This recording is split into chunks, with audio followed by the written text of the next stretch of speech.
Bonjour et bienvenue. Aujourd'hui, on va se plonger dans une histoire très particulière en se concentrant sur 2 années qui ont vraiment tout changé pour un jeune homme, Vincent Nillot. Oui, on est entre 1920 et 1922. Exactement. Et le point de départ est assez simple. Je pense que ça parlera à beaucoup de monde. On est en 1920, Vincent a 19 ans, il vient tout juste d'avoir son bac. C'est ça. Le fameux moment où tout semble possible. Voilà. Sauf que lui, il va choisir une porte très très exigeante. Pour cette discussion, on s'appuie sur pas mal de documents biographiques qui nous éclairent sur les moments clés de son parcours.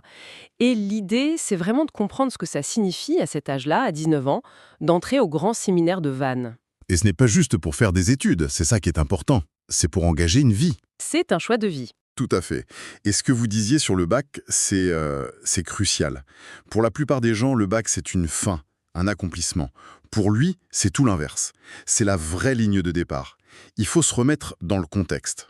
Il sortait d'où déjà? Il sort du petit séminaire de Plourmel. C'était, on va dire, l'équivalent d'un collège-lycée religieux. Donc il connaît déjà la discipline, l'internat. Il n'est pas novice. Non, mais le grand séminaire, c'est une autre dimension. On ne vient plus apprendre un métier, on vient se transformer. C'est un changement de paradigme complet. D'accord. Alors, pour bien saisir cette transformation, je propose qu'on s'arrête sur 3 temps forts. D'abord, l'immersion dans ce quotidien de Vannes, ce rythme presque monastique. D'accord. Ensuite, on verra comment ce travail intérieur se met en place, un peu loin des regards. Et enfin, on parlera d'un acte qui aujourd'hui peut nous paraître un peu désuet, mais qui est capital, la tonsure. Alors, ce fameux seuil, c'est donc son entrée au grand séminaire. J'aimerais qu'on plonge vraiment dans ce quotidien. Il y a une expression dans les sources qui m'a vraiment marquée. Un rythme qui s'impose au corps. Oui, l'expression est forte. Elle est très forte. Ça sonne presque carcéral. Concrètement, ça voulait dire quoi, une journée type pour lui, à cette époque? C'est une sorte de machine à réguler le temps et les corps. Elle est conçue pour ne laisser, en fait, aucune place à l'imprévu. Il faut imaginer, le lever bien avant l'aube, vers 5 heures du matin. Ah oui, quand même. Et à partir de là, c'est une cascade d'activités qui ne s'arrête qu'au coucher. Il y a les offices, la messe, les temps de prière perso, il y a les cours, évidemment, philo, théologie, mais il y a aussi le travail manuel, l'entretien des lieux, et surtout des plages de silence très strictes. Le silence est une discipline, en fait. C'est une discipline active, exactement. Ce n'est pas juste une absence de bruit. Même le repas est un exercice spirituel, pris en silence, en écoutant une lecture. Chaque minute est calibrée. L'objectif, ce n'est pas l'efficacité au sens où on l'entend, mais c'est l'effacement de l'individu pour la règle commune. C'est vertigineux. On est à des années-lumière de la vie étudiante, quoi. Et ça m'amène à une distinction que les textes soulignent et que je trouve fascinante. Dans ses études d'avant, son but, c'était de réussir. Oui, les bonnes notes, les examens. Voilà. Et là, à Vannes, le mot d'ordre change radicalement. On lui demande de tenir. C'est intéressant parce que ça va complètement à contre-courant de notre culture de la performance, des résultats immédiats. On ne parle plus de sprint, on parle de marathon. Comment est-ce qu'on cultivait cette endurance? C'est le cœur du système. Tenir, c'est une épreuve de fond. Il s'agit plus de briller de temps en temps, mais de prouver sa constance dans la monotonie. La régularité. C'est ça. Et là, le contexte historique est important. On est à peine 15 ans après la loi de 1905 sur la séparation des églises et de l'État. Le climat n'est pas forcément favorable. Non, entrer au séminaire en 1920, ce n'est pas un choix confortable. L'Église sent qu'elle doit former des prêtres avec un caractère en acier trempé, capables de résister à un environnement qui peut être indifférent, voire hostile. Donc cette discipline de fer, cette injonction à tenir, c'est aussi une manière de forger des hommes capables de garder leur cap sans soutien extérieur. Sans les applaudissements. Sans les applaudissements, exactement. C'est un peu comme un athlète qui répète ses gammes des milliers de fois. Pas pour le spectacle, mais pour que le geste devienne une seconde nature le jour J. Sauf qu'ici, le jour J, c'est toute une vie. Et ce qui est frappant avec Vincent Niot, c'est qu'il semble s'être coulé dans ce moule sans faire de vagues. Les documents le décrivent comme quelqu'un qui avance sans éclat. Oui, il n'y a pas d'anecdote, pas de... Aucune. Ni l'étudiant brillant, ni l'esprit rebelle. Il ne fait pas de bruit. Il apprend à être régulier, à écouter, à se taire, à travailler même sans envie. Et surtout, il y a cette formule qui m'a marqué, il apprend à durer quand personne ne regarde. Ça, c'est l'antithèse absolue de notre époque des réseaux sociaux, Totalement. où tout est performance visible. Est-ce que les sources nous disent comment il a vécu ça? Cette absence de reconnaissance, c'était une épreuve? ou une libération? Bon, les documents ne parlent pas avec nos termes psychologiques, mais on peut le déduire. Ce n'est ni une libération euphorique, ni une épreuve insurmontable. C'est un apprentissage. Un processus. C'est ça. C'est l'idée que la vraie valeur d'un engagement, elle se mesure pas à l'approbation des autres, mais à la fidélité à sa vocation, dans le secret. Le séminaire est conçu comme un désert. Un lieu où on est face à soi-même, sans distraction. Le silence, la répétition, l'absence de like, si on veut. Oui. Tout ça est fait pour répondre à une question. Est-ce que je suis là pour les bonnes raisons? Est-ce que ma conviction est assez profonde pour se nourrir d'elle-même sans carburant extérieur? Pour un jeune comme Vincent, ça a dû être une déconstruction de l'ego, c'est certain. Un passage obligé pour bâtir quelque chose de plus solide. On est donc vraiment dans le forgeage d'un caractère, une transformation qui se passe à l'intérieur. Mais à un moment, j'imagine que cet engagement intérieur doit se manifester à l'extérieur. Oui, forcément. Et c'est là qu'intervient cet événement que les sources appellent un seuil. La tonsure. Alors là, il faut qu'on en parle. Parce que pour nous, aujourd'hui, ça évoque une image un peu folklorique, une coupe de cheveux. Oui, on a du mal à saisir l'enjeu. Exactement. C'était si important que ça. C'est une excellente remarque, parce que notre regard moderne peut passer complètement à côté. La tonsure, à l'époque, c'est tout sauf un détail. C'est un acte juridique, canonique, spirituel, d'une portée immense. Ah oui, Un passage de sa biographie l'a défini comme l'entrée officielle dans l'état clérical. C'est le moment précis où Vincent Niot cesse d'être un laïc aux yeux de l'Église. Il n'est plus un étudiant qui essaye une voie. d'accord, son statut change. Son statut change. À partir de ce jour, il est clair. Il a de nouveaux droits, de nouveaux devoirs.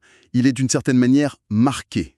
C'est un acte public et, à l'époque, quasi irréversible. Donc c'est bien plus qu'un symbole. C'est un vrai point de non-retour. Absolument. Et les textes utilisent une métaphore, je trouve, magnifique. La tonsure, c'est un chemin qui, peu à peu, se referme derrière lui et s'éclaire devant. C'est une très belle image. Elle est très puissante. D'un côté, le chemin se referme. Les autres possibles de sa vie, se marier, un autre métier, tout ça commence à s'effacer. La porte de sortie devient plus difficile à prendre. Et de l'autre, De l'autre, le chemin s'éclaire devant. La voie choisie devient la seule option. C'est un acte de renoncement qui est aussi un acte de focalisation. Et ça pose une question, vertigineuse sur le poids de tels engagements pris à 20 ou 21 ans. une décision qui engage une vie entière, scellée par un geste. Un geste visible de tous. Alors, si on rassemble toutes ces pièces, ce rythme de fer, cette formation silencieuse, cet acte de la tonsure, on comprend que ces 2 ans à Vannes, ce n'était pas juste une parenthèse studieuse. Comment les documents qualifient cette période au final? Ils utilisent un mot d'une justesse remarquable, une charnière. Une charnière. Vannes a été une période charnière. Pensez à une charnière de porte. C'est un petit objet, discret, mais c'est lui qui permet tout le mouvement, le passage d'un espace à un autre. J'aime beaucoup cette métaphore. C'est exactement ce que vit Vincent. Il entre dans un état et il en sort dans un autre, transformé. Et quels sont les différents passages que cette charnière de Vannes a permis? Les écrits en soulignent 3 très clairement. Le premier, c'est le plus évident. C'est la charnière entre la jeunesse et l'âge d'homme. Il entre bachelier, presque adolescent, il en sort clair, un adulte avec des responsabilités reconnues. D'accord. Le deuxième axe, Le deuxième est plus subtil.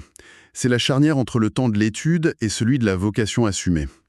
Avant Vannes, sa vocation était un projet, une aspiration. Après la tonsure, ce n'est plus un projet, c'est son identité. la question n'est plus si, mais comment. C'est exactement ça. Il n'étudie plus pour peut-être devenir prêtre, il est déjà engagé. Donc, passage à l'âge adulte, vocation qui devient identité, c'est très intérieur tout ça.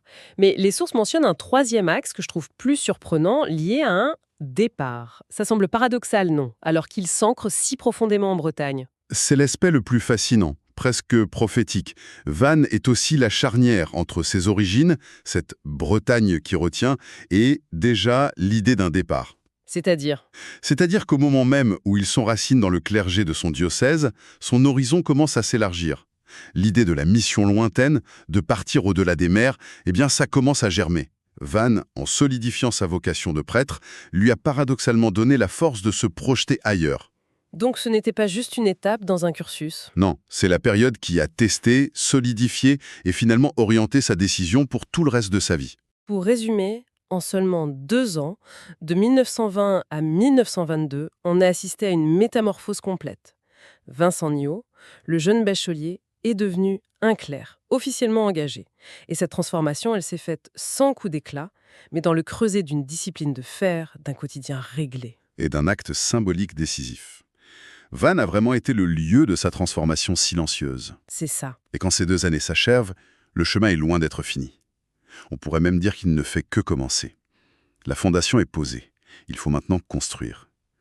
Et une autre maison se profile déjà à l'horizon. Saint-Jacques. Saint-Jacques, exactement. Et quelle sera la différence avec Vannes? Qu'est-ce que Saint-Jacques va lui apporter de plus? À Saint-Jacques, on change encore de dimension.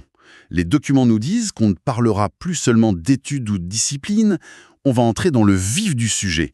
On approche des ordinations et de l'horizon missionnaire. Ah, on passe au concret. On passe au très concret. La question ne sera plus comment être un bon clerc, mais comment devenir concrètement un missionnaire. Donc la prochaine fois qu'on se retrouvera, on explorera vraiment la fabrique concrète d'un missionnaire.